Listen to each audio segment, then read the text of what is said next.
This is a video by Perry's Hotter, not Perry Shotter, but Perry's Hotter, on how to draw Tank Dempsey from Call of Duty Black Ops. Now what I'll start out, I'm not just going to show you how to draw Tank Dempsey just himself. I'm going to show you how to draw really any figure. Easy. And we'll start that way out by drawing a stick figure. I'm going to use this printout as a I'm going to be looking at this printout because I don't have it memorized at what he looks like. As any stick figure, I guess we'll just start out with the head.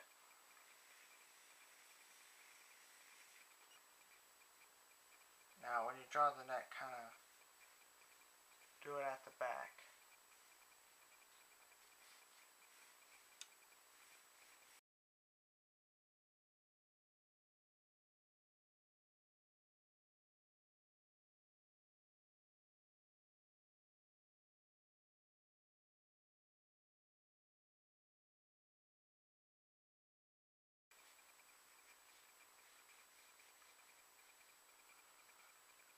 Kind of draw some little circles for the hands.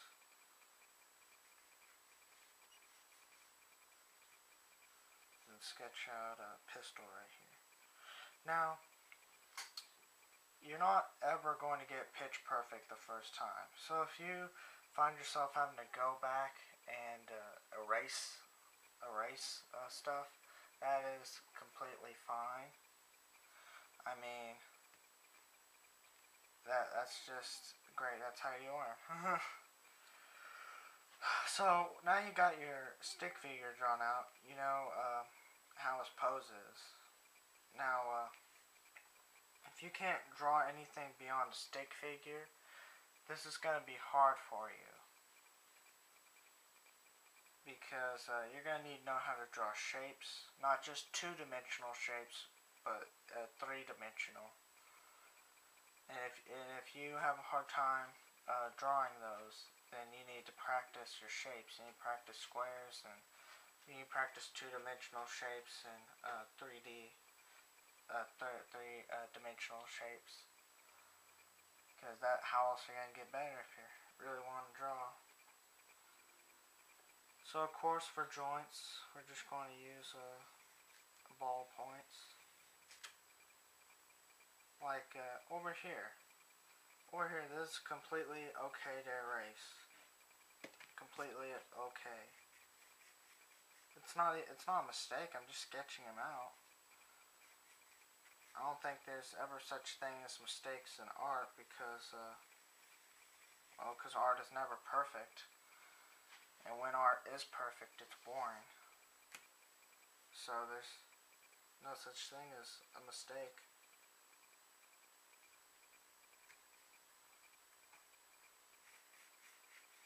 And this is kind of like a oval cylinder here. Now one way I like to draw the arms is to start out with a little oval shape. And then kind of have like a cone shape.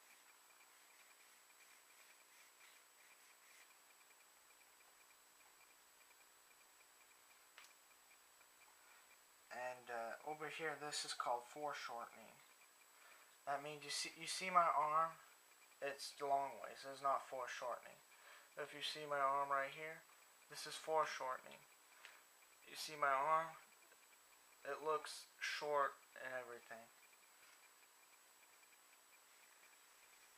So you have the little bicep and the joint, and then the forearm, I believe.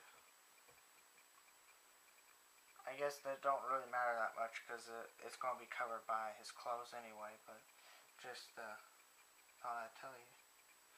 Now for the chest, and just a simple box shape, and I guess you don't really have to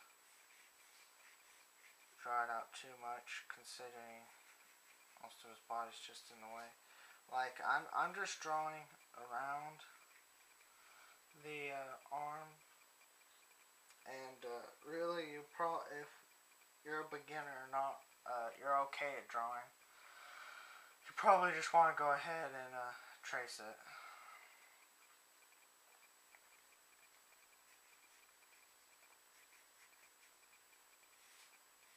Kind of use this little ballpoint for the middle where his belly is. Then you can use what looks like, I guess you could say what looks like underwear or something. Or you can use this for his legs.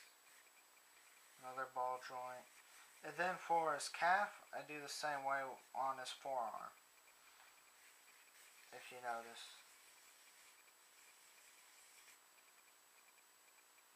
And then for the head, now remember his head is leaning, so you don't want to forget that. Just kind of real simple right here. Now, something you need to learn about the head if you haven't learned this already is that you have something called an eye line. Now, because his head is kind of shifted, it's going to curve this way. And I guess make sure the drop point kind of connects up here. And then you're going to have where the end of the nose will go. And if you want, you can even put in a mouth line. I think that's kind of pointless because it's not that hard to line it up with anything. And then you have the center line.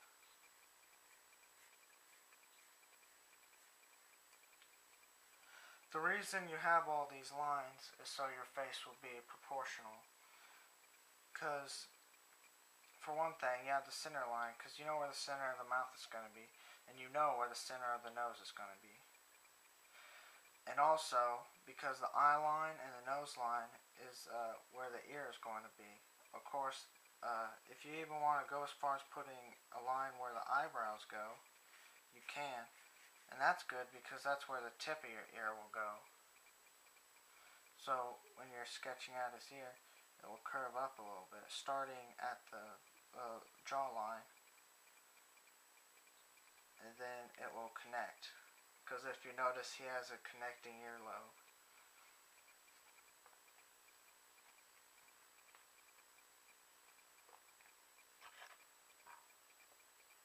There's all these lines, and lots of lines can get very confusing. And I don't personally like using lots of lines, but I'm showing you this way of drawing because if you're not real good learning these lines, it's going to help you. But so they don't get confusing, you can go back and carefully erase these lines you drew originally for the stick figure.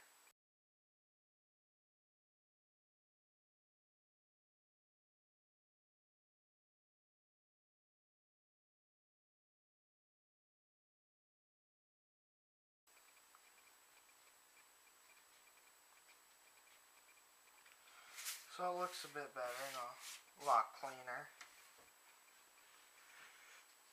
So I guess we'll start adding in detail now. And I think this will be easier for you if you had a hard time just drawing shapes. I think it will be easier.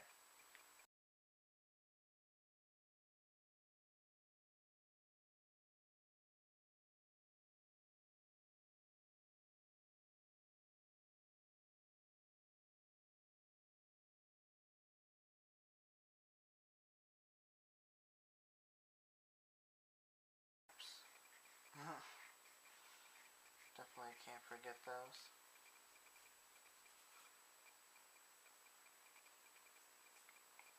Now his nose. Start up here kind of like at the eyebrow line. And if you notice, his nose almost comes straight down. A little curve in it.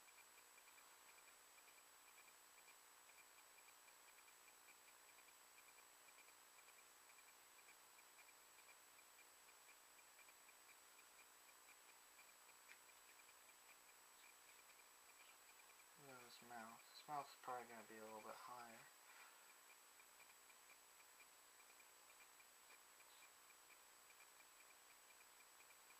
If you ever notice on a mouth, it's not just a line.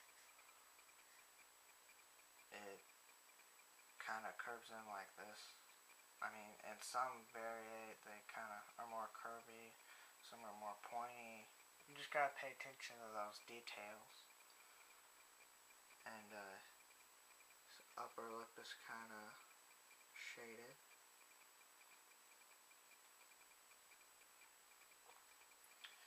His forehead is kind of flat.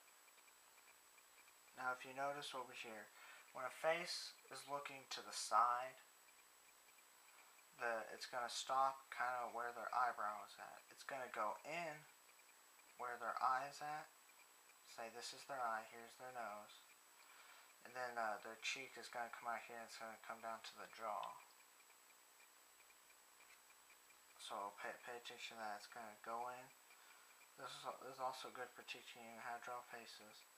And then it just kind of goes straight down almost. And then when it gets down here to the bottom of the jaw's chin, kind of protrudes out a little bit.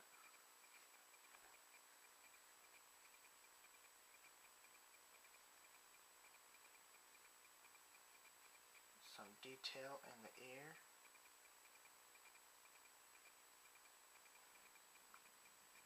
Now, whenever you draw an ear, all ears have the same design, but all ears look different.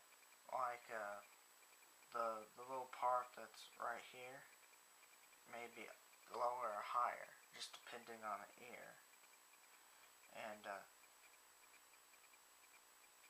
they're pretty easy to draw once you have it memorized. Like I'll draw an example ear out here. Now this can be an ear just with connected earlobe, it doesn't really matter. Usually you're just going to have this thing right here, right? And then you're going to have the little part that curves up here. Comes down. And then from here, you're going to have something that curves right here. And kind of like invisible tubing, it's like right here. Of course, I don't usually draw lines for these, I just kind of shade, suggesting that they're tubes. That's what I prefer to do, but you can do it entirely lined if you want. That's just simple. I mean, you can probably go a lot more in detail, but that's usually as most details I ever go in.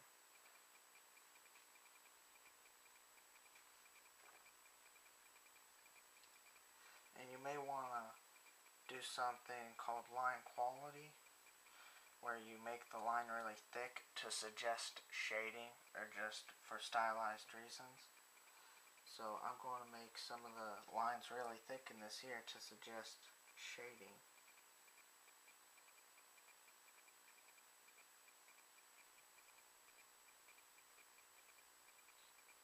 So that will help you too with some of this detail. It helps you fill in the detail